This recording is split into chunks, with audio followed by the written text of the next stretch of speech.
Online gaming app का विज्ञापन करने वाले क्रिकेटर सचिन तेंदुलकर के पीछे अचलपुर निर्वाचन क्षेत्र के विधायक बच्चू कडू लगभग हाथ धोकर पड़ गए हैं। विधायक बच्चू कडू द्वारा परसों 30 अगस्त को अपने वकील के मार्फत सचिन तेंदुलकर को कानूनी नोटिस भेजी जाएगी। इस बारे में विधायक कडू ने कहा कि लाखों करोड़ों युवाओं के लिए प्रेरणा स्थान रहने वाले सचिन तेंदुलकर देश के सर्वोच्च नागरिक अलंकरण भारत रत्न सम्मानित हैं। ऐसे में सचिन तेंदुलकर ने किसी भी तरह का विज्ञापन करने से पहले काफी सोचना चाहिए। यदि भारत रत्न रहने वाले सचिन तेंदुलकर द्वारा केवल पैसा कमाने के लिए ऑनलाइन गेमिंग का विज्ञापन करते हुए युवाओं को इसमें फंसने के लिए प्रोत्साहित किया जाता है तो हम निश्चित तौर पर इसका विरोध करेंगे, जिसके चलते सचिन तेंदुलकर को 30 अगस्त तक का समय दिया गया था और अब तक सचिन तेंदुलकर ने इस बारे में अपनी कोई भूमिका स्पष्ट नहीं की है। ऐसे में 30 अगस्त को सचिन तेंदुलकर को कानूनी नोटिस दी जाएगी। साथ ही इसके बाद प्रहार जनशक्ति पार्टी द्वारा सचिन तेंदुलकर के खिलाफ व्यापक आंदोलन भी किया जाएगा। विगत दिनों अमरावती जिले के दौरे पर आए भारतीय जनता पार्टी के प्रदेशाध्यक्ष चंद्रशेखर बावनकुले ने इशारों ही इशारों में जिले की सांसद नवनीत राणा को कमल के चुनावी चिन्ह पर आगामी चुनाव लड़ने की पेशकश दी थी, जिसे लेकर जिले की सांसद नवनीत राणा से मंडल न्यूज द्वारा जब प्रतिक्रिया लेने का प्रयास किया गया तो सांसद नवनीत राणा ने कहा कि उन्होंने एनडीए के साथ रहते हुए अपना आघाड़ी धर्म निभाया, वहीं अब उन्हें एनडीए से भी इसी तरह की अपेक्षा है। सांसद नवनीत राणा के मुताबिक उन्होंने सांसद चुनकर आने के बाद से ही केंद्र में मोदी सरकार का सभी मोर्चों पर जमकर समर्थन किया और राज्य में महाविकास आघाड़ी की सरकार रहने के समय सरकार के खिलाफ काफी आंदोलन भी किए। उनकी अपेक्षा है कि एनडीए घटक के तौर पर उनके साथ व्यवहार किया जाएगा। सांसद नवनीत राणा व विधायक रवि राणा आज अदालत में प्रस्तुत होने मुंबई पहुंचे, लेकिन अदालत ने मामले की सुनवाई आगामी 16 सितंबर तक स्थगित कर दी, जिसके चलते उन्हें अदालत के सामने पेश होने का मौका ही नहीं मिला, ऐसी खबर सामने आई है। पिछली तारीख पर सांसद व विधायक सहित उनके वकील के भी हाजिर नहीं होने से न्यायाधीश रोकड़े नाराज हो गए थे और उन्होंने काफी कठोर शब्दों का प्रयोग किया था। महाराष्ट्र राज्य माध्यमिक व उच्च माध्यमिक शिक्षा बोर्ड द्वारा जुलाई माह में ली गई कक्षा 10वीं व 12वीं की पूरक परीक्षा का रिजल्ट आज दोपहर 1 बजे घोषित कर दिया गया। अमरावती संभाग में कक्षा 12वीं के 2473 छात्र छात्राओं में 32% यानी 792 परीक्षार्थी उत्तीर्ण रहे। वहीं कक्षा 10वीं में 43.37% यानी 1096 छात्र छात्राएं उत्तीर्ण हुए। कक्षा 10वीं की परीक्षा में कुल 2527 विद्यार्थी परीक्षा में बैठे थे। समूचे राज्य में कक्षा 10वीं की पूरक परीक्षा का नतीजा 30% से भी कम रहा। शहर के विभिन्न रिहायशी क्षेत्रों में मूलभूत सुविधाओं के अभाव को लेकर शिवसेना उद्धव बालासाहब ठाकरे पार्टी द्वारा विगत 14 अगस्त को पार्टी के महानगर प्रमुख पराग गुर्दे की अगुवाई में मनपा के सामने बेहद आक्रामक तरीके से बजाव आंदोलन किया गया था, जिसकी गंभीरतापूर्वक दखल लेते हुए मनपा आयुक्त देवीदास पवार ने आज पार्टी के प्रतिनिधि मंडल को चर्चा हेतु आमंत्रित किया। मनपा आयुक्त के कक्ष में दोपहर 3 बजे हुई इस बैठक के दौरान शिवसेना उबाठा के प्रतिनिधि मंडल द्वारा आयुक्त पवार के सामने मनपा में चल रहे भ्रष्टाचार, लापरवाही व अकार्यक्षमता का विस्तृत ब्यौरा रखा गया। साथ ही इस बात को लेकर भी बेहद संतप्त प्रतिक्रिया दी गई कि मनपा के लचर कामकाज की वजह से शहर के लगभग सभी इलाकों में मूलभूत सुविधाओं का अभाव है। उधर बडनेरा शहर में साफ सफाई के अभाव तथा डेंगू के लगातार बढ़ते संक्रमण और संपत्ति कर में हुई बेतहाशा वृद्धि से संतप्त हुए बडनेरा शहर के शिवसेना उबाटा पदाधिकारियों ने आज मनपा के जोन कार्यालय पर हल्ला बोल आंदोलन किया।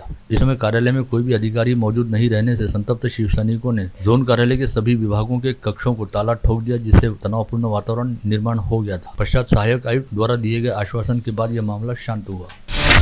रिपब्लिकन सेना के प्रदेश उपाध्यक्ष विनायक दुधे द्वारा आज स्थानीय सरकारी विश्राम गृह में एक समीक्षा बैठक आयोजित की गई थी, जिसमें आगामी रविवार 10 अगस्त को दोपहर 1 बजे सांस्कृतिक भवन में पार्टी के राष्ट्रीय अध्यक्ष आनंदराज आंबेडकर की सभा को लेकर पूर्व तैयारियों का जायजा लेने के साथ ही विनायक दुधे ने कहा कि आगामी लोकसभा चुनाव में आनंदराज आंबेडकर अमरावती संसदीय क्षेत्र से अपनी उम्मीदवारी दाखिल कर रहे हैं और अमरावती पैटर्न यह आनंदराज आंबेडकर का राजनीतिक मॉडल बनेगा। पारंपरिक पाठ्यक्रमों के साथ कौशल्य अभियांत्रिकी, फार्मेसी व विधि महाविद्यालयों को भी कैरी ऑन का लाभ दिए जाने की मांग की जा रही है, जिसे लेकर विद्यापीठ परिसर में विगत 8 दिनों से छात्र छात्राओं द्वारा प्रदर्शन किया जा रहा है। आंदोलन शुरू हुए 8 दिन बीत जाने के बावजूद विद्यापीठ द्वारा विद्यार्थियों की मांग की ओर कोई ध्यान नहीं दिए जाने के चलते आंदोलनकारियों ने चेतावनी दी है कि यदि जल्द ही सकारात्मक कदम नहीं उठाया गया तो वे सामूहिक तौर पर आत्मदाह आंदोलन करेंगे। बडनेरा शहर के सिंधी कैंप में विगत कई दिनों से अपराधी प्रवृत्ति के युवकों द्वारा गांजा व शराब का सेवन करते हुए उत्पात मचाया जाता है, जिसे परेशान होकर सिंधी कैंप के नागरिकों ने बडनेरा पुलिस थाने पहुंचकर ज्ञापन सौंपा और इन युवाओं का बंदोबस्त करने की मांग की। आजाद समाज पार्टी ने आज शहर पुलिस आयुक्त नवीन चंद्र रेड्डी को ज्ञापन सौंपते हुए अमरावती शहर में बढ़ते क्राइम ग्राफ को देखते हुए शहर के प्रमुख चौक चौराहों पर सीसीटीवी कैमरे लगाने तथा शहर में 3 नए पुलिस थानों की निर्मित करने की मांग की। आंगनवाड़ी सेविका, सहायिका, पर्यवेक्षिका कर्मचारी संगठन ने आज जिलाधीश के जरिए राज्य के मुख्यमंत्री एकनाथ शिंदे तथा महिला व बाल कल्याण मंत्री को ज्ञापन भेजते हुए आंगनवाड़ी सेविकाओं व सहायिकाओं की विभिन्न प्रलंबित मांगों को पूरा करने की मांग उठाई। जिला बैंड पथक एसोसिएशन द्वारा आज यहां बुलाई गई पत्रकार परिषद में कहा गया कि अमरावती जिला बैंड पथक द्वारा अपनी विभिन्न प्रलंबित मांगों को लेकर आगामी 31 अगस्त को बैंड बजाओ आंदोलन किया जाएगा। भाजपा किसान मोर्चा के जिलाध्यक्ष मिलिंद बामल ने आज जिलाधीश को सौंपे ज्ञापन में वन्य जीवों के कारण फसलों के हुए नुकसान को लेकर जल्द से जल्द मुआवजा राशि किसानों को प्रदान किए जाने की मांग की। बीएसएफ ग्रुप द्वारा आज जिलाधीश के जरिए राज्य के मुख्यमंत्री के नाम भेजे गए ज्ञापन में अनुरोध किया गया कि स्पर्धा परीक्षा के बढ़ाए गए शुल्क को कम किया जाए ताकि सर्वसामान्य वर्ग के अधिक से अधिक छात्र छात्राएं स्पर्धा परीक्षाओं में शामिल हो सके। नंदगांव खंडेश्वर तहसील सहकारी कृषि खरीदी बिक्री समिति संस्था के व्यवस्थापक कमेटी के पूर्व विधायक वीरेंद्र जगताप गुट के संचालक नागोराव शिंदे को संस्था के संचालक पद से अपात्र घोषित किया गया है। इस संदर्भ में सहकारी संस्था के सहायक निबंधक पतंगे द्वारा विगत 22 अगस्त को आदेश जारी किया गया। पटवा चौक स्थित काल भैरव कावड़ मंडल द्वारा प्रतिवर्षानुसार इस वर्ष भी सावन माह के उपलक्ष्य में भव्य कावड़ यात्रा निकाली गई। इस यात्रा में हनुमान व भगवान काल भैरव की झांकी विशेष आकर्षण का केंद्र रही। पटवा चौक से निकली यह कावड़ यात्रा शहर के विभिन्न चौक चौराहों से होते हुए दशहरा मैदान स्थित संकट मोचन हनुमान मंदिर पहुंचकर समाप्त हुई, जहां पर कावड़ियों द्वारा लाया गया पवित्र जल को अर्पित किया गया। गत रोज एकादशी पर्व के उपलक्ष्य में साईं बाबा मंदिर में आयोजित मंगला गौर स्पर्धा को ध्यान में रखते हुए मंदिर के समक्ष शिवाश्रय वेलफेयर फाउंडेशन की ओर से भोजन व प्रसाद का निःशुल्क वितरण किया गया। शिवाश्रय वेलफेयर फाउंडेशन की इस सेवा से प्रभावित होकर साईं बाबा मंदिर ट्रस्ट द्वारा राजापेट पुलिस स्टेशन की थानेदार सीमा दातालकर के हाथों शिवाश्रय वेलफेयर फाउंडेशन के सभी पदाधिकारियों व सदस्यों का शाल श्रीफल व सम्मान चिन्ह देकर भावपूर्ण स्वागत किया गया। आगामी 6 सितंबर को श्री कृष्ण जन्माष्टमी है, जिसके उपरांत दही हांडी के आयोजन की परंपरा है और शहर में 2-3 स्थानों पर भव्य दही हांडी का आयोजन होता है। इसी कड़ी में शिंदे गुट वाली शिवसेना की महानगर शाखा द्वारा आगामी 12 सितंबर को अमरावती शहर में भव्य दही हांडी का आयोजन किया जाएगा, जिसके आयोजन को लेकर तैयारी करने हेतु पार्टी के महानगर प्रमुख संतोष बद्रे की अध्यक्षता में जीवन प्राधिकरण के गेस्ट हाउस पर एक बैठक हुई। आगामी 30 अगस्त से अमरावती प्रादेशिक परिवहन कार्यालय द्वारा 2 दिवसीय स्वास्थ्य जांच शिविर का आयोजन किया गया है ताकि बढ़ती दुर्घटनाओं पर रोक लगाने की दृष्टि से सामाजिक उपक्रम चलाया जा सके।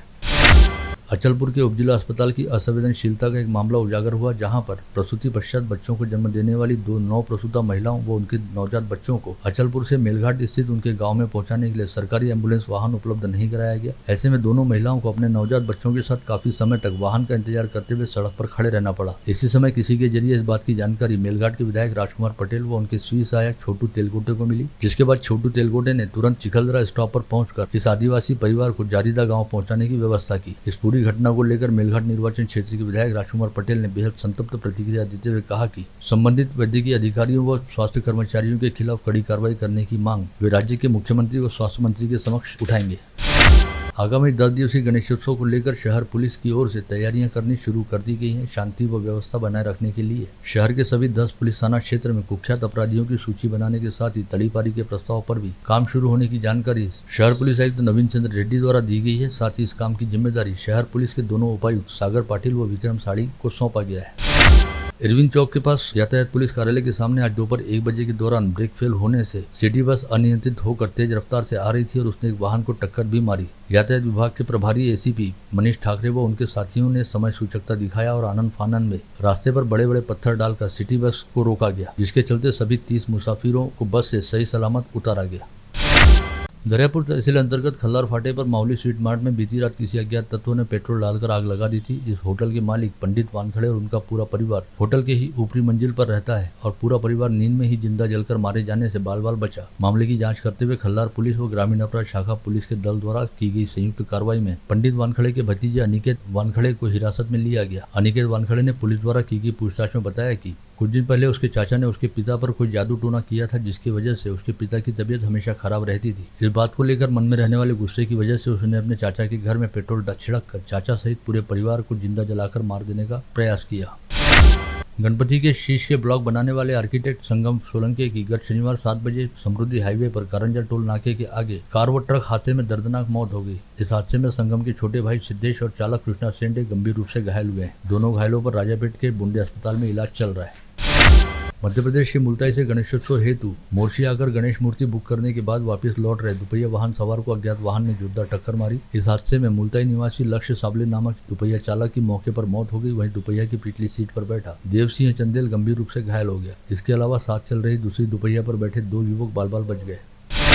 धारनी तहसील अंतर्गत कुसुमकुट गांव में किराना खरीदी करने हेतु पैदल जा रहे 2 लोगों को बोलेरो वाहन में सवार होकर आए 6 लोगों ने खुद को क्राइम ब्रांच का अधिकारी बताते हुए धमकाया और उनके साथ मारपीट करते हुए 1500 रुपये नकद सहित मोबाइल हैंडसेट छीन लिया। इस मामले की शिकायत मिलते ही धारनी पुलिस ने तुरंत आपराधिक मामला दर्ज करते हुए जांच शुरू की और सभी 6 आरोपियों को धर दबोचा। महाराष्ट्र व मध्य प्रदेश की सीमा पर स्थित पांडरी फाटे के निकट छापा मारकर खकनार पुलिस ने 20 देसी पिस्तौलों का जखीरा बरामद किया। साथ ही 2 हथियार तस्करों व एक एजेंट को भी गिरफ्तार करने में सफलता प्राप्त। खकनार पुलिस ने पांडरी फाटे के निकट छापा मारा था, जहां से खंडवा क्षेत्र के खालवा निवासी 2 हथियार तस्करों को 8 देसी पिस्तौलों के साथ पकड़ा गया। साथ ही पूछताछ में मिली जानकारी के आधार पर पुलिस ने नांदुरा कला गाँव पहुंचकर एक एजेंट के पास से 12 देसी पिस्तौलों की खेप को बरामद किया। शेयर मार्केट की तर्ज पर फर्जी ऐप बनाकर करोड़ों रुपए की जालसाजी करने वाला एक युवक अमरावती में पटवारी पद भर्ती की परीक्षा दे रहा था, जिसकी लोकेशन मिलते ही सीपी रेड्डी और डीसीपी सागर पाटिल की अगुवाई में सीआईयू के पथक ने अभिषेक तुपे नामक संभाजीनगर निवासी युवक को गिरफ्तार किया, जिसे आगे की कार्रवाई के लिए झारखंड पुलिस के हवाले किया गया। जलगांव से सरकारी राशन का चावल अन्यत्र बेचने ले जा रहे एक ट्रक को पुलिस आयुक्त के सीआईयू पथक ने रविवार को बडनेरा थाना क्षेत्र में पकड़ा। साथ ही इस कार्रवाई में अमित सिंह निषाद व योगेश निषाद नामक 2 आरोपियों को गिरफ्तार किया गया। दोनों आरोपियों को माल सहित बडनेरा थाने में डिटेन किया गया है। परतवाड़ा के लक्कड़ डिपो परिसर में ग्रामीण अपराध शाखा के दल ने चोरी की दुपहिया लेकर घूम रहे अक्षय उइके नामक युवक को अपनी हिरासत में लिया। साथ ही उसके पास से चोरी का दुपहिया वाहन भी बरामद किया गया। सिटी कोतवाली थाना क्षेत्र अंतर्गत नमूना गली स्थित आकांक्षा बुटीक में विगत 4 जुलाई को छिनमारी करते हुए अज्ञात चोर ने 5000 रुपए की नगद रकम दुकान के गल्ले से चुरा ली थी। मामले की जांच करते हुए कोतवाली पुलिस ने नागेश सावले नामक कुख्यात छिनमार को गिरफ्तार किया। एमआईडीसी स्थित एक कारखाने से 3.5 लाख रुपए की नगद रकम चुराने वाले सुधीर चौरे नामक आरोपी को राजापेट पुलिस ने दरियापुर मार्ग से गिरफ्तार करते हुए उसके पास से 91,500 रुपए की नगद रकम बरामद की। जाँच जारी है। ग्रामीण पुलिस की अपराध शाखा ने कुरलपुरना खेत परिसर से आकाश नांदने नामक आरोपी को अपनी हिरासत में लिया, जिसने कुरलपुरना सहित चांदुर बाजार के मारवाड़ीपुरा व मालीपुरा स्थित मंदिरों की दान पेटियों से रकम चुराए जाने की कबूली दी। चांदुर बाजार पुलिस मामले की जांच कर रही है। चांदुर रेलो पुलिस थाना क्षेत्र अंतर्गत अलग अलग गाँवों में बकरी की चोरी के मामले बढ़ गए थे। कल धनोडी गाँव में आधी रात को बकरी चोरी करने के उद्देश्य से कार लेकर घूमते चोरों के गिरोह के एक सदस्य को पकड़ने में धनोडी ग्रामवासियों को सफलता मिली। इस चोर को तलेगांव पुलिस के हवाले किया गया। सार्वजनिक लोक निर्माण विभाग के शाखा अभियंता श्रेयस शर्मा के साथ भानखेड़ा से मोगरा मार्ग पर गोविंदा चौहान नामक आरोपी ने गाली गलौज करते हुए मारपीट की और सरकारी काम में बाधा उत्पन्न करने के साथ ही उन्हें जान से मारने की धमकी दी। बडनेरा पुलिस मामले की जांच कर रही है। दरियापुर तहसील अंतर्गत सामदा काशीपुर गांव निवासी पूर्व सैनिक के बेटे व बहू के साथ खेती की विवाद को लेकर बावली खेत परिसर में मारपीट किए जाने का मामला सामने आया। इस मारपीट में पूर्व सैनिक के बेटे को काफी गंभीर चोटें आई हैं, जिसे इलाज के लिए जिला सामान्य अस्पताल में भर्ती कराया गया है। बोगस पावर ऑफ अटर्नी को आगे करते हुए 2 भाइयों ने अपने एक चचेरे रिश्तेदार सहित 6 लोगों के साथ आर्थिक जालसाजी की। साथ ही धामनगढ़ रेलवे तहसील स्थित 14 हेक्टेयर खेत में से कुछ हिस्से को मिलीभगत करते हुए बेच डाला। इस मामले में सुभाष रुईकर की शिकायत पर दत्तापुर पुलिस ने किशोर रुईकर व घनश्याम रुईकर इन 2 भाइयों के खिलाफ धोखाधड़ी व जालसाजी का मामला दर्ज किया। नंदगांवपेट पुलिस थाना क्षेत्र अंतर्गत रहने वाली 16 वर्षीय नाबालिग की तबीयत खराब होने पर जब उसे स्वास्थ्य जांच हेतु पीडीएमसी अस्पताल ले जाया गया तो पता चला कि वो 5 माह की गर्भवती है, जिसके बाद नाबालिग द्वारा दिए गए बयान के आधार पर पुलिस ने नंदगांवपेट में रहने वाले नितिन नरसिंहकार के खिलाफ आपराधिक मामला दर्ज किया। धामनगढ़ रेलवे तहसील अंतर्गत दत्तापुर पुलिस थाना क्षेत्र स्थित महाविद्यालय में पढ़ने वाली एक युवती को उसकी कक्षा में जाकर धमकाने और अपने साथ बातचीत नहीं करने पर सोशल मीडिया के जरिए उसके आपत्तिजनक फोटो वायरल कर देने की धमकी दिए जाने का मामला सामने आया। दत्तापुर पुलिस ने साहिल काकड़े नामक आरोपी के खिलाफ मामला दर्ज किया। वहीं चांदोर रेलवे पुलिस थाना क्षेत्र अंतर्गत राजेश शिवनकर ने एक नाबालिग लड़की का पीछा करने के साथ ही उसे अपने साथ संबंध रखने के लिए धमकाया और उसके घर में घुसकर उसके साथ जोर जबरदस्ती करने का प्रयास किया। चांदोर रेलवे पुलिस ने राजेश शिवनकर के खिलाफ विनय भंग सहित पोक्सो एक्ट की धारा के तहत मामला दर्ज किया। चिखलदरा तहसील अंतर्गत काटकुम से डोमा के बीच निजी वाहन से यात्रा कर रही 2 युवतियों के साथ वाहन में सवार मुरली बछले ने छेड़छाड़ का प्रयास किया। साथ ही वाहन में सवार युवतियों के परिचित युवक द्वारा एसिड लेकर टोके जाने पर उस युवक के साथ मारपीट की। चिखलदरा पुलिस ने मुरली बछले के खिलाफ आपराधिक मामला दर्ज किया है। वर्ष 2020 में 14 फरवरी को वरुण पुलिस थाना क्षेत्र अंतर्गत मोरचुन गांव निवासी रमेश बासुंदे ने अपनी पत्नी शोभा बासुंदे की गर्दन पर कुल्हाड़ी से वार करते हुए उसे मौत के घाट उतार दिया था। इस मामले को लेकर दर्ज मुकदमे की सुनवाई के बाद प्रमुख जिला व सत्र न्यायाधीश मोहन देशपांडे ने जिला सरकारी अभियोक्ता परीक्षित गणोरकर द्वारा किए गए युक्तिवाद को ग्राह्य मानते हुए हत्यारोपी पति रमेश बासुंदे को दोषी करार दिया, साथ ही उसे आजीवन कारावास की सजा सुनाई। राजापेट पुलिस थाना क्षेत्र अंतर्गत नंदावन कॉलोनी में रहने वाले नीलेश खोंडे को शराब के नशे में धुत होकर अपने ही घर में आग लगा देने के मामले में प्रथम जिला व सत्र न्यायाधीश लद्दड़ की अदालत ने 2 साल 5 महीने व 15 दिन की सजा सुनाई। आरोपी द्वारा न्यायाधीन बंदी के तौर पर जेल में बिताई गई अवधि को ही उसकी सजा के तौर पर ग्राह्य माना गया। अपनी नाबालिग भतीजी के साथ जोर जबरदस्ती करते हुए उससे दुराचार करने के मामले में अकोला निवासी मंगेश ताड़े नामक आरोपी को अकोला के विशेष अतिरिक्त जिला व सत्र न्यायाधीश गोगरकर की अदालत ने 10 वर्ष के सश्रम कारावास की सजा सुनाई। आप देख रहे थे मंडल न्यूज बुलेटिन। हमारे चैनल को लाइक करें, शेयर करें और हाँ, सब्सक्राइब करना ना भूलें। कल होगी आपसे फिर मुलाकात, तब तक के लिए धन्यवाद।